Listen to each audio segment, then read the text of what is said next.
Muy buenos días. Hoy estamos aquí, el grupo UILC Pataquiri. Nosotros estamos conformados por Alejandra Amotegui, Evelyn Chaparro y Alice Delgadillo. Hoy quisiéramos tocar todo el tema relacionado con la educación y la tecnología y todo lo que ha conllevado hasta la actualidad en la educación artística. Hemos, con base a los videos que se nos compartió a nosotros, pudimos encontrar un escritor y un autor que ha estado dando conferencias y hablando frente al tema de cómo ser creativo y qué está sucediendo en la educación. Pero para poder llegar hasta aquí tenemos que devolvernos un poco para poder contextualizarnos y saber qué está pasando con la educación en la actualidad. Este personaje nos decía que efectivamente en algún punto la educación se ha venido estando como anacrónica. ¿Por qué? Porque en cierto punto la educación sigue siendo lineal y sigue siendo como pensada como para mano de obra, siendo que la actualidad y siendo que el contexto ha cambiado.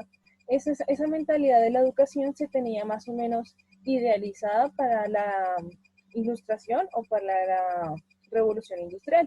En ese entonces, pues obviamente se necesitaba como todo un patrón de producción y por eso se quería que los estudiantes únicamente pues comenzaran a seguir instrucciones y fueran los resultados que se tenían planeados.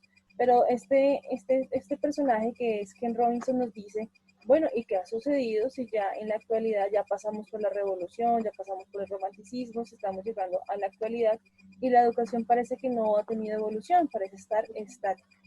Y es lo que nos está sucediendo hoy en día, donde los estudiantes están presentando aburrimiento, no prestan atención, eh, les cuesta poco a poco como captar los conocimientos de la forma o de las metodologías que se están implementando.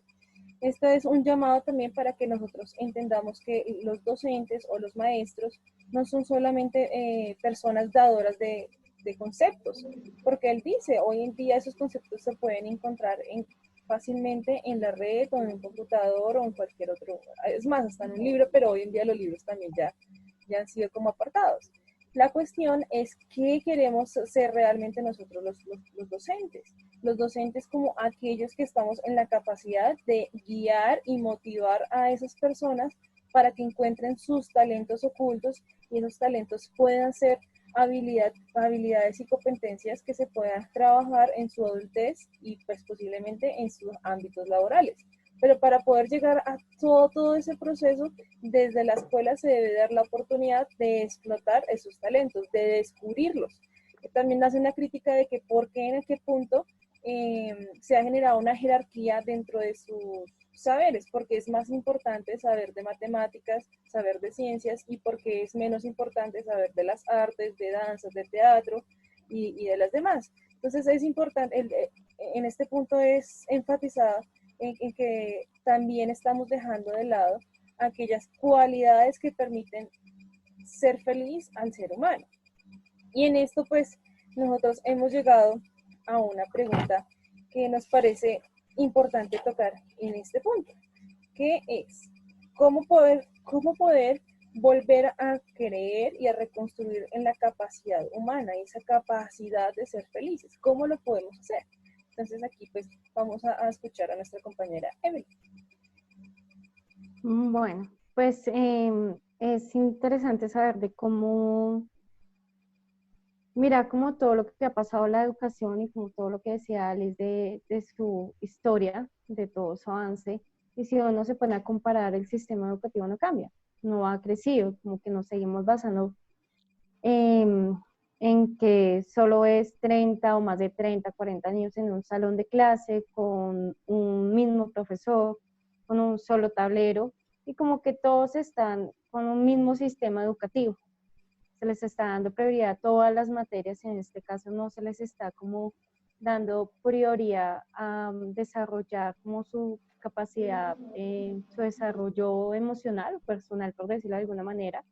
No se les enfoca como en su creatividad, como en ser felices, en para qué van a ser felices, en ser felices, en qué les va a ayudar a ellos para un futuro.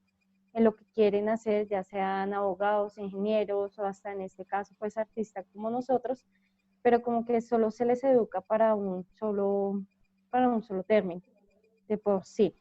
Este sistema sigue predominando en todas las escuelas, no está avanzando en nada. Y si uno se pone a comparar el avance tecnológico ahorita con lo educativo, pues nada que hacer, el país sigue igual, sigue avanzando con la tecnología, pero pues el sistema educativo sigue igual y no nos ayuda en nada, nada. Entonces yo creería que ya está en todos nosotros, como futuros docentes y licenciados, en ayudarles a ese desarrollo personal,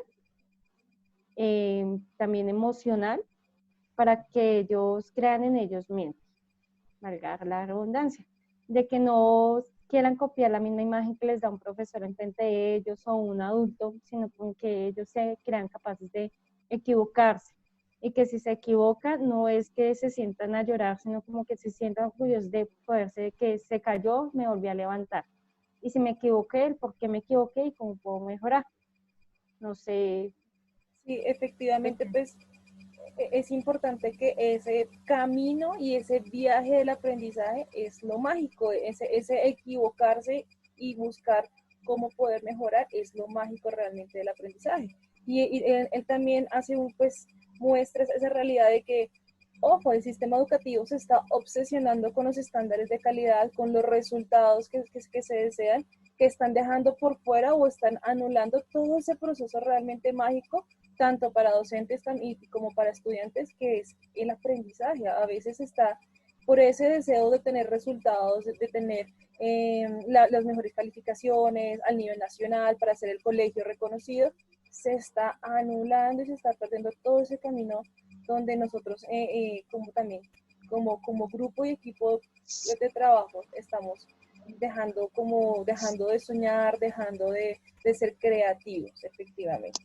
No, y el sistema educativo, aparte, qué pena, aparte en las escuelas también hay un sistema educativo aparte de ellas, así como en este caso, como en salir a ser un tecnólogo o una carrera ya universitaria profesional. Entonces, si uno se pone a pensar, los niños pueden tener sus habilidades y sus capacidades, entonces ellos pueden, el que pinta lindo, el que baila, el que actúa, el que es bueno para tocar la batería, no sé, y pueden tener como esa parte, como sus habilidades súper desarrolladas, pero el mismo sistema educativo también se enfoca, listo, tú tienes el talento, chévere, te felicito, pero asimismo cuando va creciendo, bailes, o sea, el talento se quedó ahí como congelado, como que los mismos niños y el mismo sistema así como que ellos lo dejen a un lado y ya como que los mentalizan a que usted solo tiene que producir dinero para este sistema. Entonces ahí también entraría como nuestro deber a observar y como enfocarnos y ayudarles a desarrollar esas habilidades y como impulsarlos a que no lo dejen a un lado. Sí, y pues, también es una invitación a no dejar también de lado esa actualidad que es la tecnología. No podemos seguir ignorando de que pues ya no estamos en un mundo únicamente encontrando conocimientos en los libros, sino que hemos avanzado de una forma abismal, que es hora de que en la educación pues no sigamos peleando, sino que busquemos esa unión. Y que es importante entender que realmente cuál es el medio y cuál es nuestro fin.